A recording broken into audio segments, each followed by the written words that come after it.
미국이 미군 아파치 헬기 격추 사건에 대응하겠다면서 이란에 대한 공습을 제기했습니다. 이란은 미국이 적대 행위에 나선다면 단호하게 대응할 거라고 경고하면서 중동 지역 긴장감이 고조되고 있습니다. 워싱턴 연결합니다. 신정 특파원, 트럼프 대통령이 미군 헬기 추락 배후로 이란을 지목한 뒤에 미군이 이란에 대한 공습을 재개했네요. 네, 미군 중동 지역 작전을 지휘하는 중부사령부는 소셜미디어에서 약 1시간 전인 오전 6시, 미 동부시간 기준 9일 오후 5시 브래드 쿠퍼 총사령관 지시에 따라 이란에 대한 자위권 차원의 공습을 개시했다고 밝혔습니다. 그러면서 이번 작전은 어제 발생한 미 육군 아파치 헬기 격추 사건에 대응하기 위한 것이라며 정당한 이유 없는 이란의 공격에 대한 비례적 대응이라고 썼습니다. 이란 매체들은 이란 반다르 아바스와 게슘섬, 이란 남부 지역에서 폭발음이 들리면서 공격받고 있다고 전하고 있습니다. 트럼프 대통령은 앞서 소셜미디어에서 어젯밤 호르무즈 해협 상공을 순찰 중이던 최첨단 아파치 헬기가 이란에 격추됐다는 보고를 받았다고 밝혔는데요. 조종사 2명이 탑승해 있었는데 모두 무사하다면서 그럼에도 미국은 불가피하게 이 공격에 대응해야만 한다며 보복을 예고했습니다. 트럼프 대통령 개식을 이후 5시간 만에 미국이 실제 공습 재개를 감행한 겁니다. 트럼프 대통령 전날 발언 잠시 들어보시죠. The pilots are fine, yeah. Nobody injured. We are going to issue a report tomorrow.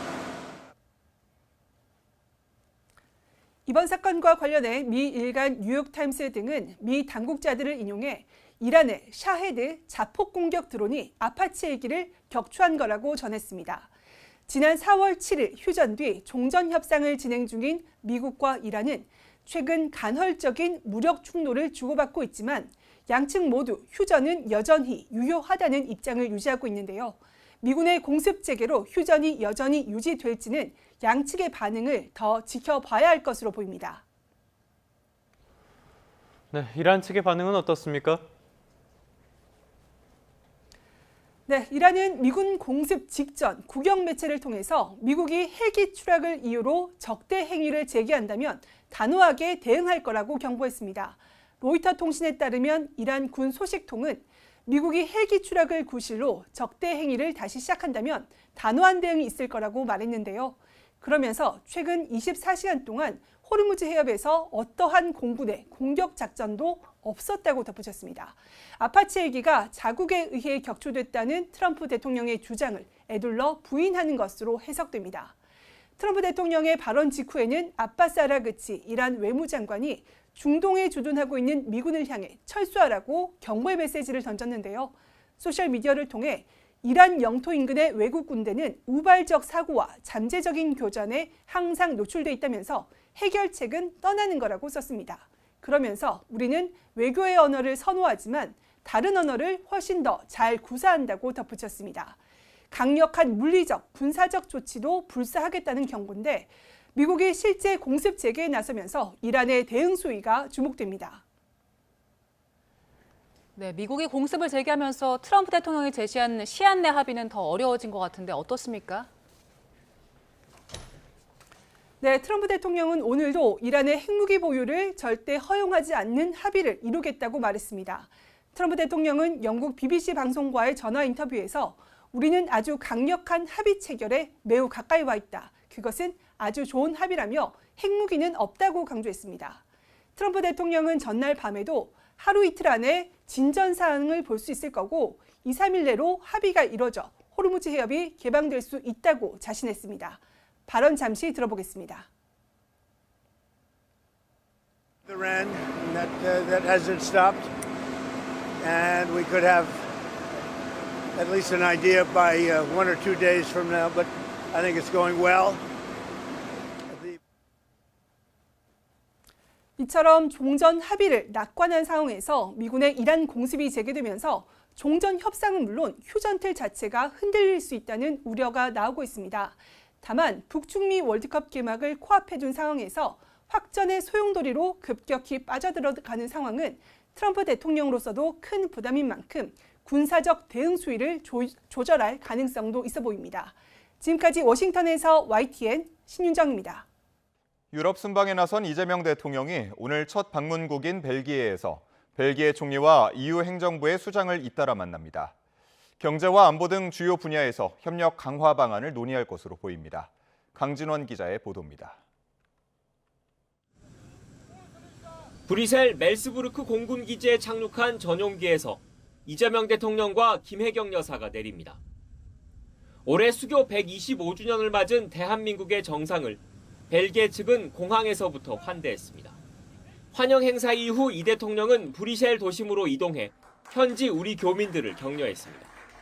정말 낯선 땅으로 오신 분들, 이 땅에서 자리 잡고 대한민국의 정체성을 잃지 않고 이렇게 성공해서 대한민국을 빛내고 있는 위대한 민간 외교관들 아니겠습니까?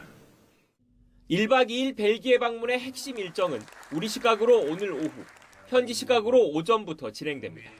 이 대통령은 유럽 물류 중심지 벨기에에서 바르트드 웨브 총리와 정상회담을 하고 우리 기업의 안정적 유럽 진출로 확보 방안 등을 논의합니다. 필립 국왕도 만나 양국 간 우호 증진의 필요성에 뜻을 모을 거로 보입니다. 이어서 진행될 안토니우 코스타 EU 정상회의 상임의장과 우르줄라 폰데어라이엔 집행위원장과의 한 EU 정상회담은 오늘의 하이라이트입니다.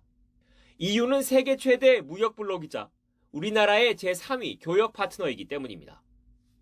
특히 EU 27개 회원국의 무역 정책은 개별 국가가 아닌 EU가 정하는 만큼 유럽 내 우리 기업의 권익 보호 방안 등이 주요 의제로 다뤄질 전망입니다.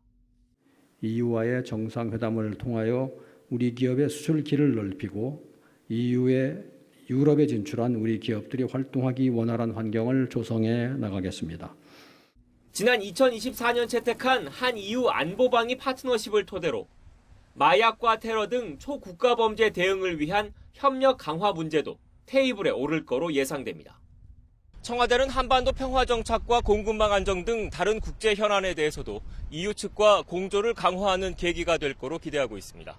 브뤼셀에서 YTN 강진원입니다. 중앙선관위는 앞서 6.3 지방선거 당일 투표용지 부족으로 전국 26개 투표소에서 실제 투표 중단 사태가 벌어졌다고 밝혔습니다. 전국의 투표 중단 투표소에서 유권자들이 실제로 투표를 하지 못한 시간을 모두 합쳐봤더니 10시간이 넘는 것으로 파악됐습니다. 박희재 기자가 보도합니다. 곳곳이 장사진, 맛집도 콘서트도 아닌데 기다림에 지쳐 털썩 앉아있는 사람까지 보입니다. 6.3 지방선거 당일 투표용지가 다 떨어진 서울 송파구의 한 투표소 모습으로 중앙선관위는 잠시라도 투표가 중단됐던 투표소가 전국에 26곳에 달한다고 발표했습니다. YTN 취재 결과 이런 투표소 26곳에서 실제 투표가 중단됐던 시간은 모두 합쳐 638분으로 확인됐습니다. 투표용지가 없어 가장 오래 멈췄던 곳은 서울 송파구 잠실 이동 제2투표소로 무려 105분 동안 유권자의 발이 묶였습니다. 급하게 용지를 조달받아 투표가 이뤄지다가 다시 중단되기를 반복한 곳도 3곳에 달했습니다. 특히 송파구 잠실 사동 제7투표소의 경우 처음엔 딱 2분 중단됐다가 2시간 뒤 다시 42분 멈추는 식으로 모두 3차례나 가다 서다를 반복했습니다. 전국 투표소에서 투표가 멈춘 곳 가운데는 선관위가 아직 정확한 중단 시간을 확인하지 못한 곳도 있어 멈췄던 시간은 더 길어질 것으로 관측됩니다. 투표소별로 부족한 용지와 대기 인원도 들쭉날쭉했는데 이러다 보니 당일 투표 마감 시각도 제각각이었던 것으로 파악됐습니다. 잠실 7동 제2투표소는 가장 늦은 밤 10시에야 종료됐는데 선관위는 투표소 19곳의 경우 정확한 마감 시각조차 파악하지 못하고 있습니다. 중앙선관위는 이후 실태조사는 내일 출범하는 진상규명위원회에서 이어간다고 밝혔습니다. 지방선거 당일 유권자들이 겪은 참정권 침해 수준이 일파만파, 조사가 거듭될수록 심각해지는 양상입니다. 진상규명이 조사를 통해 투표가 멈춘 시간도 장소도 더 늘어날 가능성이 높아 보입니다. YTN 박희재입니다. 투표용지 부족 사태를 규탄하는 후폭풍이 거세게 일고 있습니다. 대학가의 참정권 훼손을 비판하는 대자보가 나붙고 심지어 당선인들조차 당락을 떠나 재선거를 요구하고 나섰습니다. 김근우 기자가 보도합니다. 태극기를 든 시민들이 도로를 둘러싸고 구호를 외칩니다. 손에는 재선거와 선거 무효라고 쓴 팻말을 들었습니다. 선거는 끝났지만 투표용지 부족 사태에 대한 진상규명과 재선거를 촉구하는 집회는 전국 곳곳으로 확산하고 있습니다. 분노한 여론의 중심에 선 건 청년들입니다. 전국 대학가에는 이번 사태가 명백한 기본권 침해라며 부실한 선거 관리를 질타하고 선관위 쇄신을 촉구하는 대자보가 나붙었습니다. 그런 민주주의가 지금에 와서 또 뭔가 훼손된다고 느껴서 저희가 기본적인 권리를 보장받기 위해서 정말 국민의 기본적인 참정권, 투표권을 보장받는 게 가장 우선시 돼야 될 것 같습니다. 대구시 선거관리위원회 앞에는 분향소까지 등장했습니다. 이번 선거에서 재선에 성공한 청년 기초의원들이 마련한 민주주의 장례식입니다. 절차적 정당성이 훼손된 만큼 자신들의 당락을 떠나 전면 재선거가 필요하다고 강조했습니다. 국민들의 참정권이 보장이 돼야 되고 투표에 대한 권리가 보장이 돼야 되는데 그런 것들이 권리 보장이 되지 않은 상태에서 당선이 되었다면 그거 역시도 사실 민주주의의 온전한 모습이라고 보여지지 않거든요. 그렇기 때문에 의원직을 잃는 한이 있더라도 사태가 날로 커지는 가운데 전국 12개 대학교 총학생회는 60민주항쟁 기념일을 맞아 각 캠퍼스에서 시국선언과 함께 집회를 열기로 했습니다. YTN 김근우입니다. 7년 만에 방북한 중국 시진핑 국가주석이 1박 2일 일정을 마치고 귀국했습니다. 북핵 문제에 대해서는 끝내 침묵했는데 미국의 이란 공격이 명분으로 작용했다는 분석도 나옵니다. 베이징에서 강정규 특파원입니다. 시진핑 주석 부부가 김정은 위원장 내외와 함께 평양 모란봉에 있는 북중 우이탑을 참배했습니다. 과거 6.25 전쟁 때 중국의 참전을 기리는 장소로 7년 전 방북 때도 헌화했던 곳입니다. 이번엔 한국을 중국 견제용 무기로 묘사한 주한미군 사령관의 단검 발언이 의미를 키웠습니다. 习近平和金正恩一致认为，上世纪50年代中朝共同战斗的岁月是双方永恒的历史记忆。 시 주석은 이어 김 위원장과 함께 북한 노동당 중앙간부학교를 처음 방문했습니다. 같은 이념의 뿌리를 둔 인재 양성소에 전나무 한 그루를 함께 심으며 변함없는 우호를 다짐했습니다. 시 주석은 환송 오찬을 끝으로 1박 2일 방북 일정을 마치고 귀국길에 올랐습니다. 수건 사업인 두만강을 통한 동해 진출은 국경지역 통상구 전면 개방 합의로 운을 띄웠습니다. 다만 중국의 외교, 군사, 법 집행 교류 제한이 북한 측 발표엔 빠져 있어 이견도 드러냈습니다.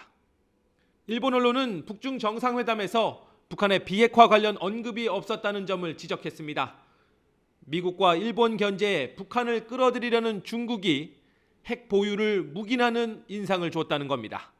中方所说的保持连续性、稳定性，是否意味着中方将继续推动实现朝鲜半岛无核化？我已经回答了有关问题。下一个问题。 입술이 없으면 이가 시리다는 안보 논리를 내세우는 중국. 미국의 이란 공격이 북핵을 두둔하는 명분으로 작용했다는 분석도 나옵니다. 베이징에서 YTN 강정규입니다.